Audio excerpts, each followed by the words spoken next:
کرو اور ان پر سختی کرو اور ان کا ٹھکانہ دوزخ ہے اور وہ بہت بری جگہ ہے۔ اللہ نے کافروں کے لیے نوح کی بیوی اور لوط کی بیوی کی مثال بیان فرمائی ہے۔ یہ دونوں ہمارے دو نیک بندوں کے گھر میں تھیں اور دونوں نے ان سے خیانت کی تو وہ اللہ کے مقابلے میں ان عورتوں کے کچھ بھی کام نہ آئے،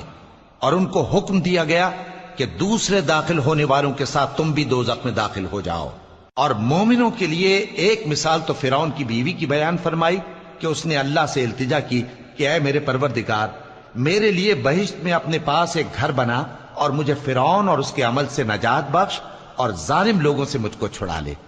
اور دوسری مثال عمران کی بیٹی مریم کی، جنہوں نے اپنی عزت و ناموس کو محفوظ رکھا تو ہم نے اس میں اپنی روح پھونک دی،